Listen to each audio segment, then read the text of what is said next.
اگر تم اللہ کی نعمتوں کو شمار کرنا چاہو، گننا چاہو، ان کی گنتی کرنا چاہو، تو فرمایا تمہاری طاقت سے یہ کام باہر ہے۔ سبحان اللہ۔ تم کبھی بھی اپنے رب کی دی جانے والی نعمتوں کو شمار نہیں کر سکتے، گن نہیں سکتے۔ فرمایا وشکروا لی، میرا شکر کرو، ولا تکفرون، اور کفر نہ کرو۔ معلوم ہے جو اللہ کی دی جانے والی نعمتوں کا شکر کرتا ہے نا، شکر کیا ہے؟ یہ ذکر کرنا، شکر کیا ہے؟ نماز پڑھنا، شکر کیا ہے؟ اللہ رب العزت کے پاک کلام کی تلاوت کرنا، صدقہ خیرات کرنا، اور یہ سارے اذکار کی یہ باتیں ہیں۔ رب العزت ارشاد فرماتا ہے کہ تم میرا ذکر کرو اور میں تمہارا ذکر کروں گا، وشکروا لی، تم میرا شکر ادا کرو۔ یہ توفیق کس نے دی؟ ہم خود کیسے آئے؟ ہم خود نہیں آئے، ہمیں رب نے بلا لیا۔ ہماری طاقت کہاں، ہماری جرت کہاں کہ ایسی محفلوں میں ہم آئے؟ برادران ذی وقار، یہ اس کا کرم ہے کہ ہمیں رب نے اس شان والی محفل میں بلا لیا۔ اور دیکھیں کہ آقا دو جہاں صلی اللہ تعالیٰ علیہ وآلہ وسلم نے کیا ارشاد فرمایا۔ حضور علیہ الصلوۃ والسلام کی حدیث مبارکہ ہے مسند امام احمد بن حنبل کے اندر، میرے نبی کا فرمان ہے، اللہ رب العزت فرماتے ہیں کہ میرے بندوں میں سے میرے دوست کون ہیں؟ اب دیکھیں رب کے دوست کون لوگ ہیں؟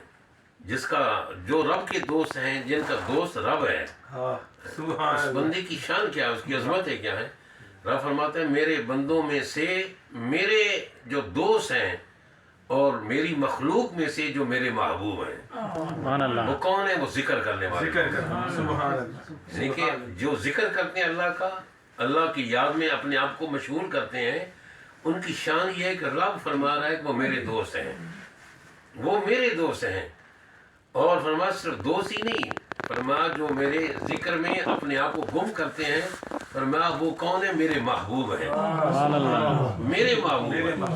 اور محبوب کیوں نہ ہو کہ اللہ کے پیارے محبوب صلی اللہ تعالی وسلم کا ایک اور فرمان عالی شان ہے، اور اسے حدیث قدسی کہتے ہیں۔ حدیث قدسی وہ ہوتی ہے جو فرمان تو رب کو ہوتا ہے مگر زبان مصطفیٰ کا۔ سبحان اللہ۔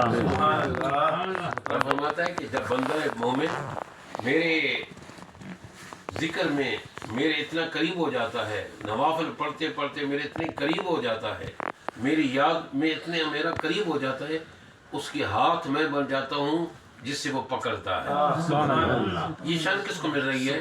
کہ رب اس کے ہاتھوں کو اپنے ہاتھ قرار دے رہا ہے۔ یہ اس کی شان مل رہی ہے جو رب کا ذکر کرتا ہے، رب کے حضور سر بسجود ہوتا ہے، رب کے حضور قیام کرتا ہے، رب کے حضور رکوع کرتا ہے، اس کو شان یہ مل رہی ہے، اس کو یہ عظمت مل رہی ہے کہ اللہ فرما اس کے ہاتھ میرے ہاتھ ہیں، اس کے ہاتھ میں بن جاتا ہوں جس سے پکڑتا ہے، میں اس کی آنکھ میں بن جاتا ہوں جس سے وہ دیکھتا ہے، اور اس کے کان میں بن جاتا ہوں جس سے وہ سنتا ہے، اس کی قدم میں بن جاتا ہوں جس سے وہ چلتا ہے۔ مطلب کیا کہ ان کے اندر طاقت میری آ جاتی ہے، اس کی آنکھ اس کی ہوتی ہے، طاقت میری ہوتی ہے دیکھنے کی، اور ہاتھ اس کی ہوتے ہیں مگر پکڑنے کی جو طاقت ہے وہ میری ہوتی ہے، قدم اس کی ہوتے ہیں مگر چلنے کی جو طاقت وہ میری آ جاتی ہے۔ فرمایا کہ الا بذکر اللہ تطمئن القلوب، بے شک دلوں کو جو اطمینان ہے وہ کس سے ملتا ہے؟ دل کس سے مطمئن ہوتے ہیں؟ اللہ کے ذکر۔ اسی وقت دیکھیں ہمارے امام اعظم ابو حنیفہ رضی اللہ تعالیٰ عنہ، جن کے ہم مقلد ہیں، ہمارے وہ امام ہیں حضرت امام ابو حنیفہ رضی اللہ تعالیٰ عنہ، جو شاگرد ہیں حضرت امام جعفر صادق رضی اللہ تعالیٰ عنہ۔